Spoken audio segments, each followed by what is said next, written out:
சுமார் 8ஆம் நூற்றாண்டில் தமிழ்நாட்டில் உள்ள ஸ்ரீவில்லிபுத்தூரில் விஷ்ணுவின் தீவிர பக்தரான பெரிய ஆழ்வார் வாழ்ந்து வந்தார். அவர் தினமும் இறைவனுக்குச் சாற்றுவதற்காக தன் தோட்டத்தில் துளசி செடிகளையும் பூக்களையும் வளர்த்து வந்தார். ஒரு நாள் துளசி செடிகளுக்கு அருகில் ஒரு பெண் குழந்தையை கண்டெடுத்தார்.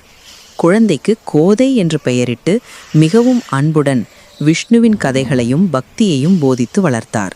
அந்த குழந்தையே பின்னாளில் ஆண்டாள் என்று அழைக்கப்பட்டாள்.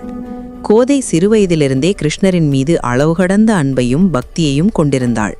தான் கிருஷ்ணரின் மனைவியாக ஆக வேண்டும் என்றே கனவு கண்டாள். பெரியாழ்வார் தினமும் பெருமாளுக்கு சாற்றுவதற்காக கட்டி வைக்கும் மாலைகளை கோதை யாரும் அறியாமல் எடுத்து முதலில் தனக்கே சூடிக்கொள்வாள். பின்னர் கண்ணாடியில் தன்னை அலங்கரித்து கொண்டு அந்த மாலையை திருப்பி வைத்து விடுவாள். ஒருமுறை பெரியாழ்வார் மாலையை கொண்டு செல்லும் போது அதில் ஒரு முடி இருப்பதை கண்டார். அது கோதை அணிந்த மாலை என்று அறிந்து கோபமடைந்து அன்றைய தினம் இறைவனுக்கு புதிய மாலை கட்டி சென்றார். அன்று இரவு பெரியாழ்வாரின் கனவில் பெருமாள் தோன்றி, கோதை சூடி கலைந்த மாலையே எனக்கு உகந்தது. அவள் சூடி கொடுத்த மாலையில்தான் அவளது பக்தி வாசம் செய்கிறது. இனி நீ அவளால் சூடப்பட்ட மாலையையே எனக்கு சாற்று என்று ஆணையிட்டார். பெரியாழ்வார் சிலிர்த்து போனார். அன்றிலிருந்து கோதை சூடி கொடுத்த சுடற்கொடி என்று அழைக்கப்பட்டாள்.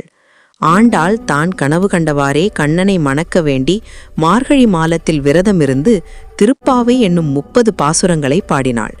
இந்த திருப்பாவை தமிழ் பக்தி இலக்கியத்தின் மணிமகுடமாக திகழ்கிறது. ஆண்டாளின் பக்தி முதிர்ந்த நிலையில் பெருமாள் அவளை திருவரங்கத்திற்கு வருமாறு அழைத்தார். பெரியாழ்வார் ஊர் மக்கள் மற்றும் பெரியோர்களுடன் ஆண்டாளை அழைத்து கொண்டு திருவரங்கம் சென்றார். அங்கு அரங்கநாதர் பெருமாள் சந்நிதியில் ஆண்டாள் பாடிக்கொண்டே சென்றாள். அனைவரும் பார்த்து கொண்டிருக்க சந்நிதிக்குள் சென்ற ஆண்டாள் அரங்கநாதரின் திருமேனியுடன் இரண்டர கலந்து ஜோதியாய் மறைந்து போனாள். தனது மகளையே பெருமாள் ஏற்றுக்கொண்டதைக் கண்டு பெரியாழ்வார் மகிழ்ந்தார்.